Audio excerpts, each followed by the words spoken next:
Welcome into another episode of Home Field Advantage. Hope you're having a great week wherever you may be across our great country or our great land if you are traveling for Thanksgiving.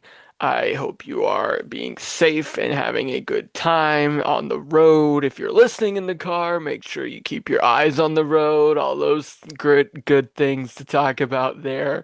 It's a great week. USA Thanksgiving, Thursday. I'm recording on Wednesday morning.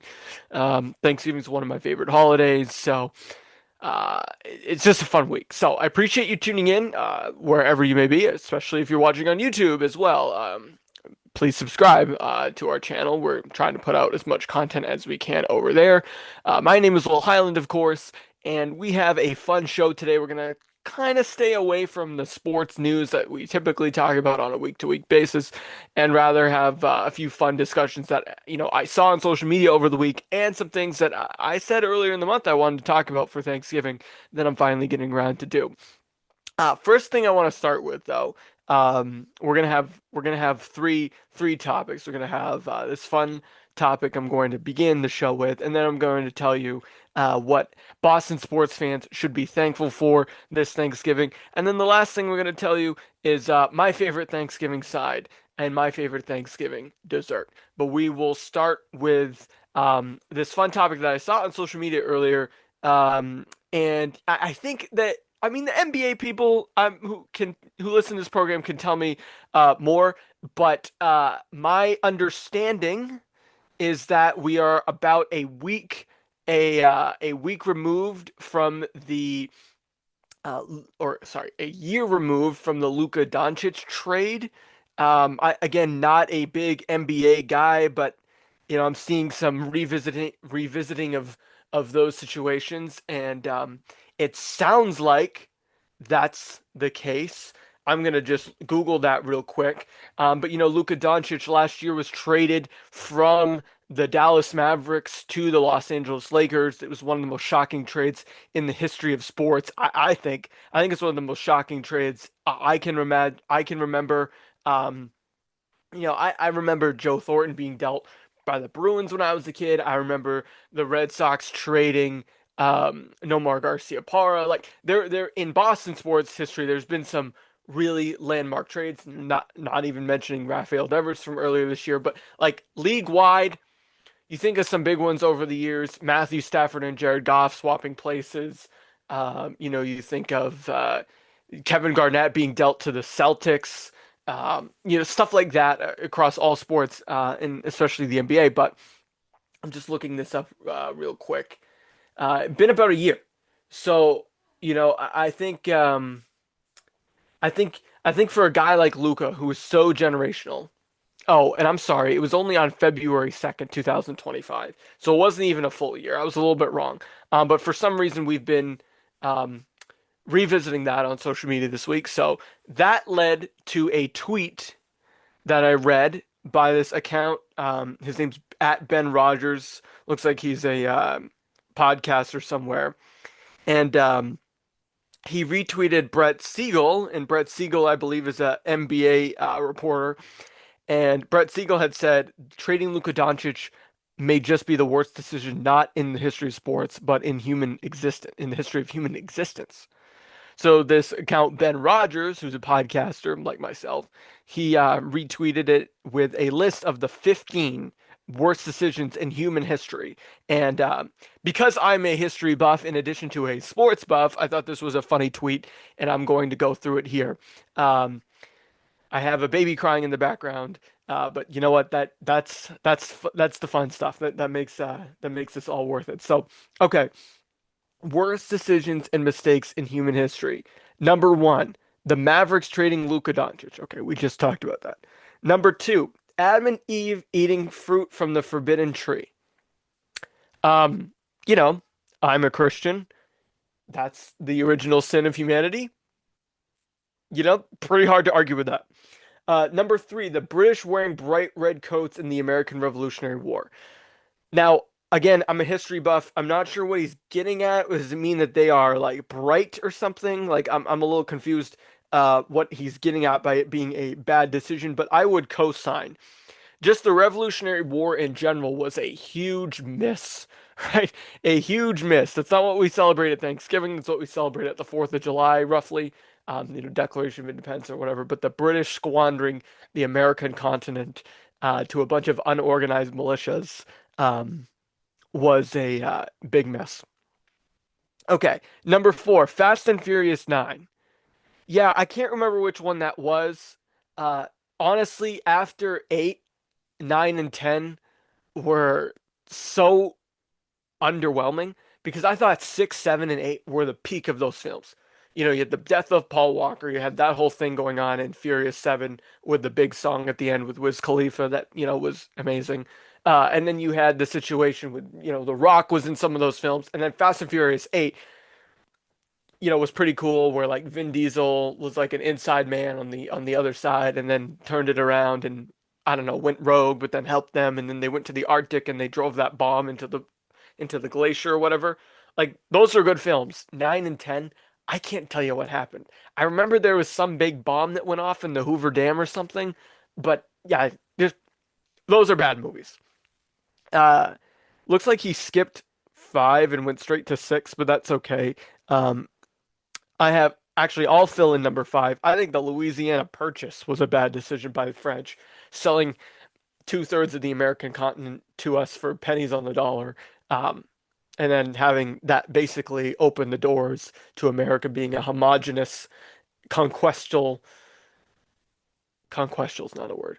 A nationwide, continental-wide conquering country. That wouldn't have happened without the Louisiana Purchase. So a fail on the French. Okay, number 6, the Taco Bell seafood salad. Now, I think if they're talking about Taco Bell creating the seafood salad, um, then we're gonna say that's not as bad of a decision as you deciding to eat the Taco Bell seafood salad yourself. So I'm just gonna go out on a limb and say that the Taco Bell seafood salad is only a bad decision if you choose to eat it. 7, Japan attacking Pearl Harbor. I think that speaks for itself. Back-to-back World War champs. Thank you. Number 8, the Empire leaving an exhaust port on the Death Star. Now, not a big Star Wars dude, um, but I would imagine that was a bad decision. 9, the perm mullet. Yep. Any hairstyle that is a product of a fad and has not stood the test of time is usually a bad decision. Think about all those 15-year-old boys right now that are walking around with those grandma haircuts. Um, I think that's what he's referring to. I'm not a big expert on hairstyles. That is probably the worst hairstyle in the history of humankind. So, yes, bad decision. I don't know what he means by the Chris Gaines alter ego, but I'm going to take his word on that. Portland Trailblazers drafting Sam Bowie over Michael Jordan. Yeah, I mean, think about that. Think about the 198 picks that went between number one overall and Tom Brady. Think about the amount of people who slept on all the big stars in the history of sports. Think about all the teams that passed on players like Willie Mays or Hank Aaron for racial reasons, right? And about how those two ended up being some of the best players in the history of baseball. So, yeah, totally agree. Anytime you have a team that willingly passes on somebody else, it creates a never-ending question mark about the decision making of that franchise. Number 12, Burger King's Halloween Whopper. Again, I'm not a big Burger King dude. I prefer Wendy's and McDonald's. Although to be honest, fast food has gone downhill so much the last 5 or 6 years that's really hard to get excited about any of that. But I don't know what was on the Halloween Whopper, but I can imagine again that with some of these seasonal treats, whether it be the Shamrock Shake, which tastes like glorified toothpaste, or pumpkin spice lattes that are overdone, or the Halloween Whopper. Sometimes it's best to just sit them out. Number 13, this is my personal favorite. Blockbuster opting not to buy Netflix for $50 million. Netflix right now, I'm going to Google it right now just to make sure uh, I am uh, being correct here.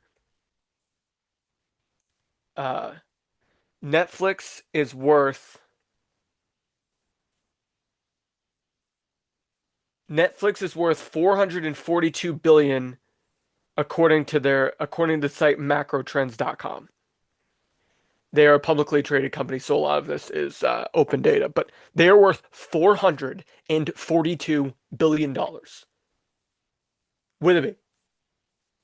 So I'm just going to do some quick math here, um, just to put it in terms that are a little bit more easy to understand. Blockbuster, of course, as we all know, has gone out of business and is essentially a uh, a a uh, a skeleton of a company. Like it just doesn't exist. Um, and just the combination of me and math is a tough one. Okay, 442 billion divided by 1 million. Okay, that's how I'm gonna do this. If somebody were to say, "Hey, I'll take that from you for $50," and then 20 years later, it's worth $442,000. Because that's pretty much that's the exact same proportion as what happened. Like if you had a baseball card and you're like, I know that's going to be valuable someday. It is a mail order movie service, and we are a mail order like movie store. Like we are a movie store, and this is a mail order movie business. Maybe it would be a good idea to diversify and be in the mail order business and the store business, and they're going to be a competitor of ours because eventually people are going to realize, why would I go to a store when I can order it through the mail? And then 10 years in the future, why would I go to a store when I can stream it on my own device at home? They didn't have the foresight. And so this what would be $50 in you and me money, they decided, nah, I don't want to spend that.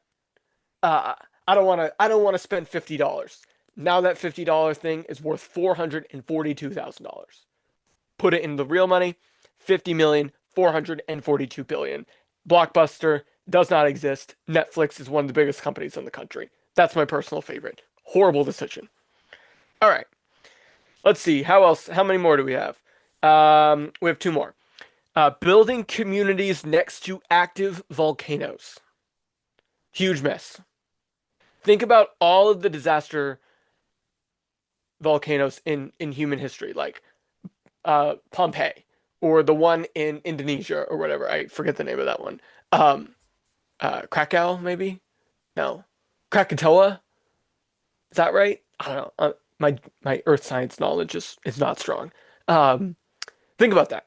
You build this town. Hey, look, there's a volcano over there. Uh, Fire literally comes out of it every so often, but it hasn't erupted yet. Maybe one day the fire is going to get so big we're going to burn alive. Um, and they do it anyway.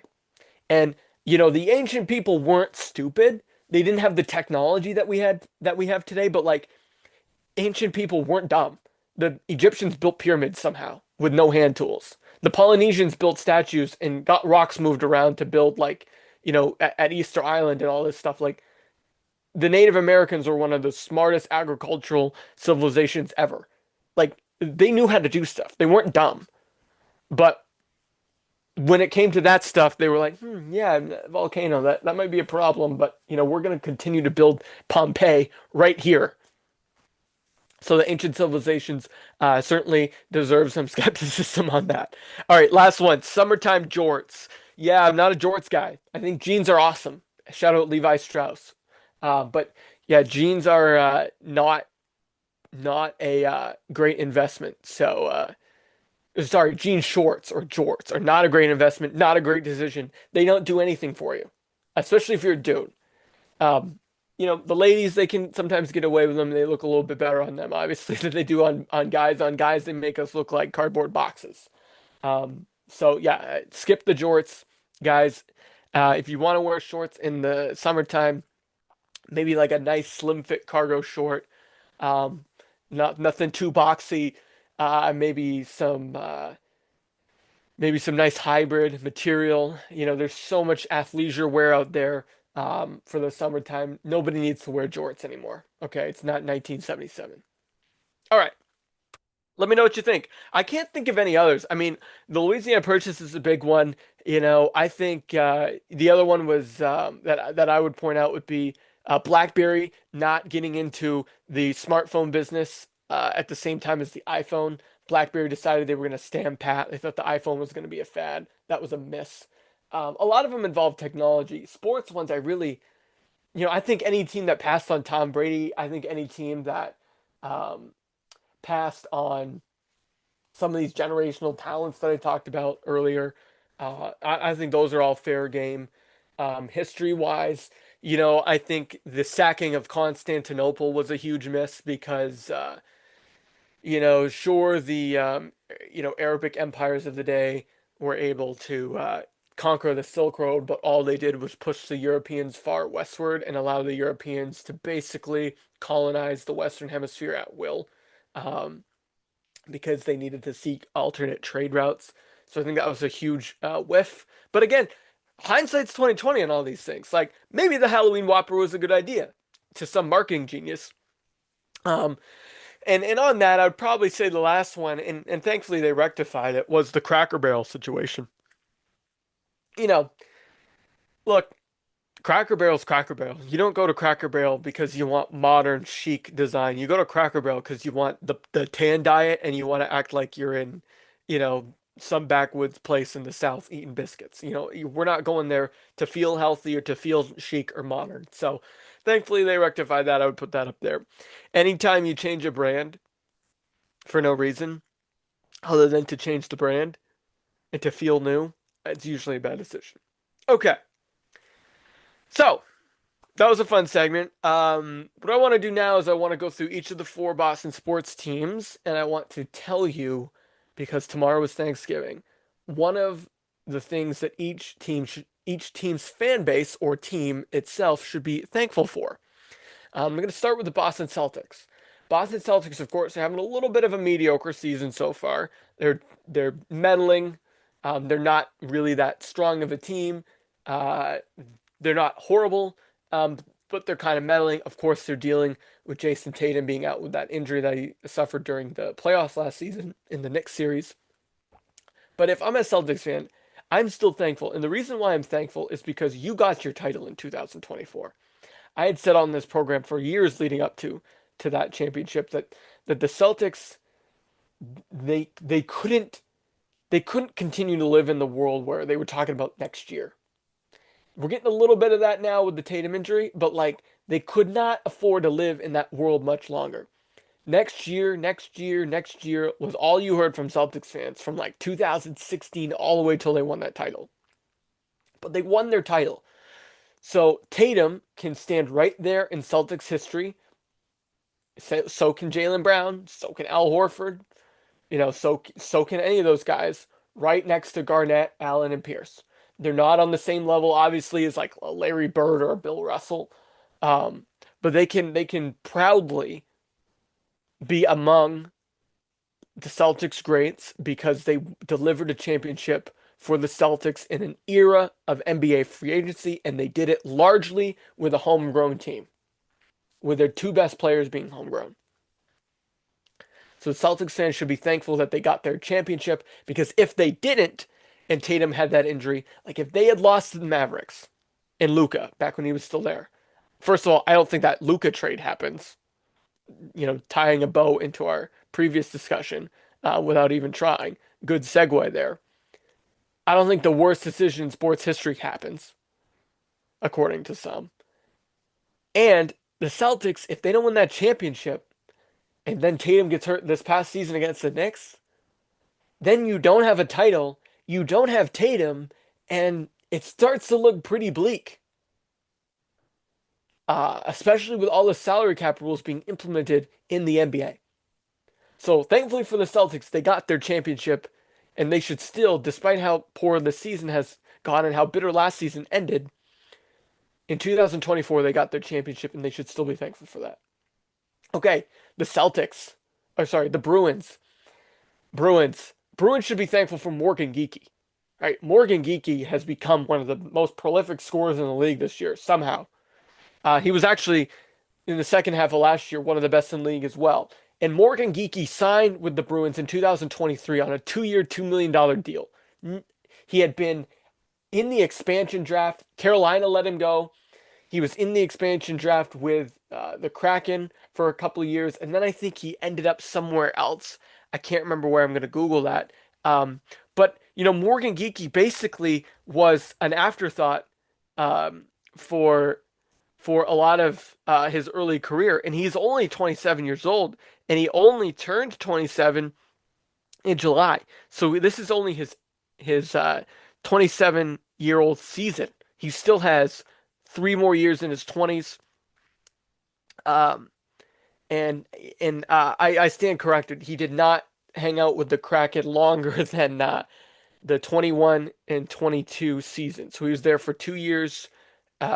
He made his NHL debut on March 7th, 2020, right before COVID happened. So I think um, his third goal was only on the he scored. Is that right? He scored 3 goals on his first 3 shots of his NHL career. I'm just reading that on Wikipedia. I did not know that. March 7th, 2020, made his NHL debut with the Hurricanes, and by March 10th, he had already scored 3 goals. Carolina in 2021 did not protect him, and he was in the expansion draft even after signing a 1-year contract with Carolina. That made him appealing to the Kraken. The Kraken hold on to him for a year, and he was playing in their top six, top nine, um, and then the 2-year, $2 million deal, 2 million, 2 million, 2 year, 2 million per year, so 4 million overall. Stays with the Bruins, has a great season. 22-23, or sorry, 23-24. He played 76 games with 39 points. Then he jumped up to 57 points last year, including 33 goals, and he's on pace to get 50 goals this year. So the Bruins, at least 50 goals. So the Bruins should be really thankful that they have Morgan Geekie, that he established himself as a top six forward for sure, and maybe even a top liner. He won the seventh player award for the Bruins last year, um, and he signed I forget his contract this year, but I think he signed a 6-year deal, if I'm not mistaken. Uh, I'm gonna look that up. I think he signed a 6-year, $33 million deal with the Bruins this year, and he's only getting 5.5 per year. And with the cap going up, that 5.5, if Morgan Geekie plays this well into his like early to mid prime, right now I'd say he's in his early prime or middle of his prime. If he plays this well, 35 goal a year guy, the Bruins are going to have somebody who they can pair with Pastrnak on that top line. Maybe they can get James Higgins, who's another guy that should be thankful for that they have him and that he fell to 7 in the draft. So that's great news for the Boston Bruins that they have James Higgins and that they have Morgan Geekie, who can be that player. I remember it wasn't long ago that I was wondering, heading into the 23-24 season, how Morgan Geekie was going to be as a top 6 player, and now I can't imagine the Bruins top 6 without him, just 2.5 seasons removed. All right, the Red Sox. Who should the Red Sox be thankful for?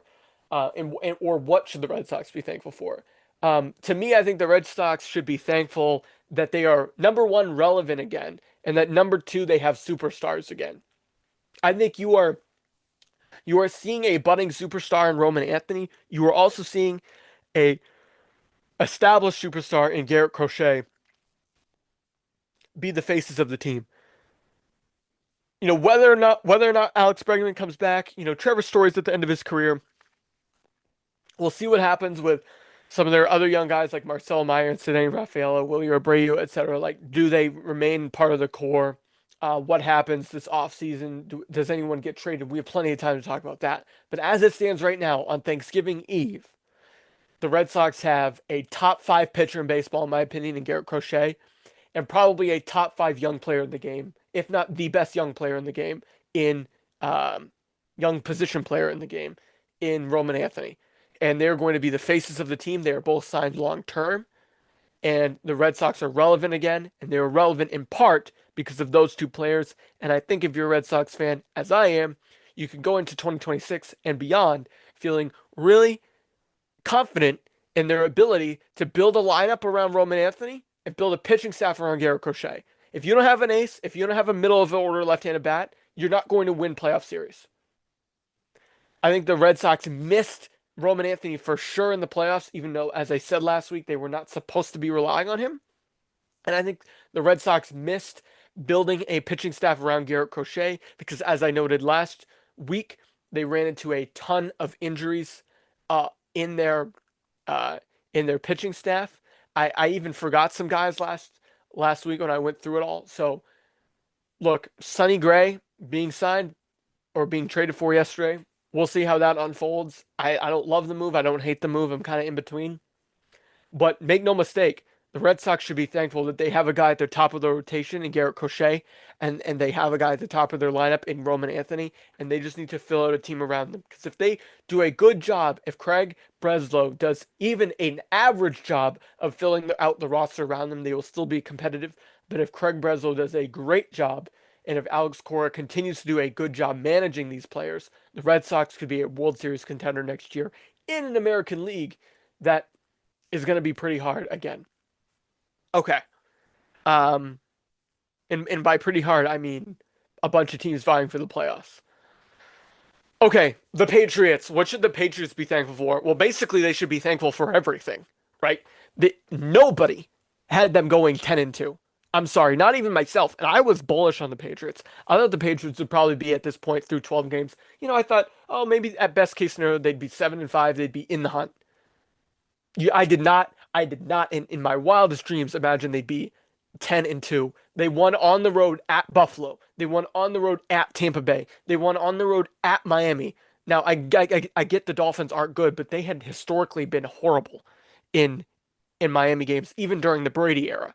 So for the Patriots to win all three of those hard road games already this year, and to basically have their hardest road game yet be the Ravens, even if they drop that, I think they're still in contention for the division. Certainly, they're still in contention for the number one overall seed because Denver still has to play Kansas City, etc. So, like, it is, it is a uh, spoiling of riches for the Patriots this year. And look, a lot of people have complained about their schedule. I think the Patriots should be thankful for their schedule. Maybe that's what they should be thankful for is that they had that last place schedule and they improved their team. But that's just it. If you're going to critique the Patriots for taking advantage of a weak schedule, as I've said weeks now, you have to acknowledge that they were a 4-13 team last year. That's why they're playing a last place schedule. Similarly, every team gets to go through the cycle of playing the bad divisions. It's not their fault the NFC South sucks. Although the NFC South could have two playoff teams in it, right? They beat the Panthers. People are saying the Panthers are they're in the divisional mix now that Tampa's lost these games in a row. And look, you go to New Orleans, I get it, the Saints are bad. That's still a tough road game early in the year for a team that had just won on Sunday night. I'm not trying to window dress their easy schedule. I'm just telling you that it's the NFL. We've seen so much parity in the league in the schedule. Look at the Chiefs. Right? The Chiefs are only 6-5. So there's so much parity in the league that the Patriots, yes, they have an easy schedule. They earn their easy schedule by being bad. And if you didn't say that the Patriots are going to take advantage of their easy schedule in the preseason, when you looked at it, it's been out since Memorial Day. You've known that the Patriots were going to get this string of games in October and November against bad teams. We all knew this. And yet, when they overachieve, it's, oh, well, they did it because of their easy schedule. Well, if you said they were going to be 7-10, looking at the same schedule I did, and I said they might be 10-7 at best, 9-8 is what I thought they were going to be, and now they're 10-2 with still 5 games left, then we can't talk about the schedule. You can't have your cake and eat it too. Elliott Wolf and Mike Vrabel improved the team in the offseason. Think about Harold Landry, Milton Williams before he got hurt, Stephon Diggs, players like Robert Spillane and Carlton Davis coming up big at times, right? Christian Gonzalez getting back on the field and staying healthy. Like they earned it. They earned it. They're 6-0 on the road. They have the best road record in the league. At some point, you have to stop following the narrative, being like, look, the Patriots are pretty damn good, and we got to be thankful for that. Was the game against the Bengals a little bit of a cluster storm? Absolutely. They probably deserved to lose that game the way they played in the second half. But that's what happens in the NFL. What you deserve. They got what they deserved early in the season against the Raiders and Steelers when they turned the ball over in the second half and they didn't take advantage of the other team's mistakes. But they did that this past week against the Bengals. They returned to pick six for a touchdown. They had good plays on special teams. They kicked uh really well in the field goal game. So like the Patriots earned their wins. They've earned their wins. They're not even the Falcons game where they only won by a point. That's an earned win. That was a trap game. The Jets game, very much a trap game. You had a great win in Tampa Bay on a Sunday afternoon, then you come back with a division opponent on a Thursday night, and you win that game. Buffalo didn't do that. Buffalo didn't win their Thursday game after a great win against the Buccaneers. They had the same sequence that we did, except they were home. They were home, and they only had to travel to Houston.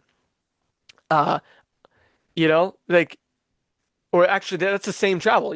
We had to go from Florida back to New England, and they went from Buffalo to Houston. Like, the Bills didn't do that. So if we're going to talk about the Pats schedule, you just have to be honest about it. Like, they've overachieved, yes, but we all knew what the schedule was going to be. And if you still pick them to not be good, and now you're complaining about their easy schedule, then that's on you not reading the tea leaves, as me and a lot of others did, and said, their schedule's kind of easy, and the team's pretty improved. I wouldn't doubt if they were going to be. I don't doubt if they're going to be actually pretty good. Like, I don't know if I didn't think they were going to be a playoff team, but they've even overachieved me in what I thought. So that's what Patriots fans should be thankful for. In addition to, of course, Mike Vrabel, Drake May, etc. The fact that they stayed healthy up until last week.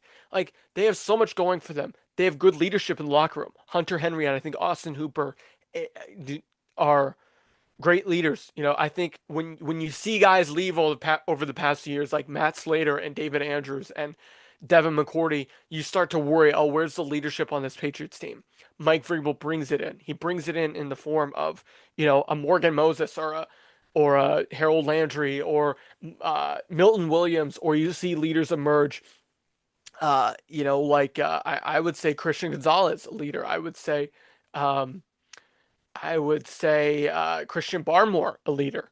Robert Spillane, a leader. Brandon Schooler, who's the captain on special teams. Like, Patriots should be and their fans should be thankful for the leadership and the culture that Mike Vrabel has built. Right? It's very easy in the NFL to see a culture go downhill, and for New England, they've been able to withstand that. Now, we'll see what happens. There's 5 games left in the year, but if you're a Pats fan, you should be pretty thankful for this season. Pretty easy to nitpick after the close win at Cincinnati, but it's right in front of them. The Bills have stumbled, the Chiefs have stumbled, the Ravens are in the mix, but some of these other teams, the Patriots have the benefit of possibly hosting some of these games against these teams going forward. So Patriots fans should be thankful for that. Okay, that was a lot of fun. I think the state of Boston sports is in a pretty good. We're in pretty good shape. In about a month, I'll do the New Year's resolution for each team, which is always fun. Or the Christmas wish for each team. But for now, that's what they should be thankful for. Boston sports could be in a lot worse place than it is right now, for sure.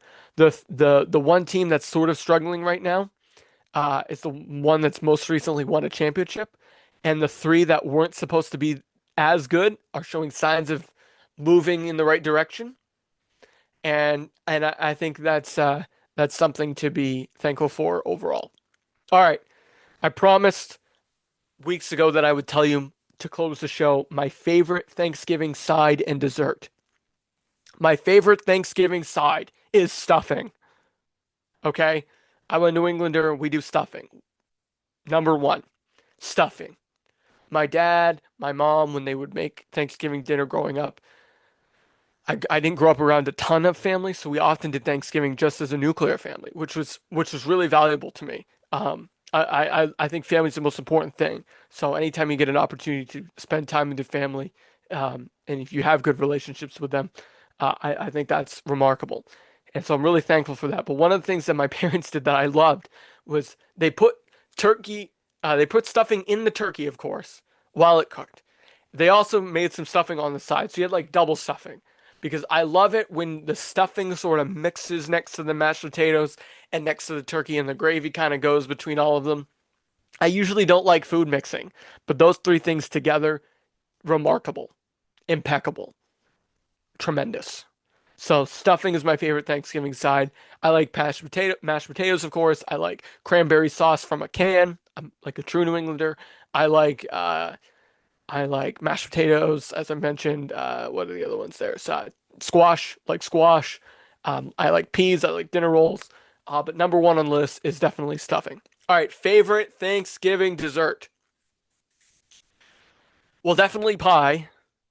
I like apple pie, baseball, hot dogs, apple pie, and Chevrolet, of course. Uh, I like Toll House pie or Derby pie. My mom makes a great Derby pie. If you don't know the recipe, check it out. It's basically Toll House pie, but with walnuts in it, essentially. It's great. Uh, those are all fantastic. But my num pecan pie too. But my number one is pumpkin pie. And the reason why I like pumpkin pie is just quintessential Thanksgiving. You know, it's it's easy to eat. It's pretty light. You know, sometimes pies are a little bit too filling after you have three or four slices of pie, possibly in a day or in a weekend. It can be pretty filling. But pumpkin pie, pro tip, pumpkin pie with a little bit of whipped cream and a small bit of ice cream isn't as filling as a pecan pie or a Derby or a Toll House pie with the same amount of ice cream and whipped cream. So you can get more for your muster, as they say, with uh, with uh, with pumpkin pie, and of course pumpkin pie, the pie crust. My wife doesn't like pie crust. I love pie crust, especially when it's nice and crispy on the top. Uh, Pumpkin pie. That's my favorite. It's my favorite Thanksgiving dessert, and my favorite side, of course, as I said, is stuffing. So, if you're listening and you're almost to your destination, you're getting a little hungry, hopefully I didn't make it worse. If you are listening to this while you cook, I appreciate all that you're doing for your household, and I hope that your guests thank you for all your hard work. Um, and you know, if you're in the holiday season and you've lost a loved one this year, I'm praying for you. Just know that that we're thinking of the families that are maybe having a Thanksgiving without someone this year. I know the holidays can be tough, if you've lost a family member or a close friend. I've certainly had years like that I can remember, and I empathize with you all. I'm praying for you all. The holidays are a time when for a lot of people, it brings joy and celebration. For some people, it brings up some bad memories. So, as much fun as it is to talk about, the sides and the desserts and what have you, I think the most important thing about the holidays is being together with somebody, being together with someone you love. And I do think that sports does a great job of doing that. Thanksgiving football, Black Friday hockey, nice discussions around the dinner table about, sports, hopefully nothing too controversial. I think that's a good way to bring people together. So I appreciate you listening. Hope you have a great holiday weekend wherever you may be. And if you're listening after the fact, uh, don't wait too long to get your Christmas shopping done because it is already going to be December by the end of this weekend. So thank you all. Have a happy Thanksgiving. Have a great weekend, and we'll catch you next week for another edition of Home Field Advantage. My name is Will Highland. Take care, everyone. See you later.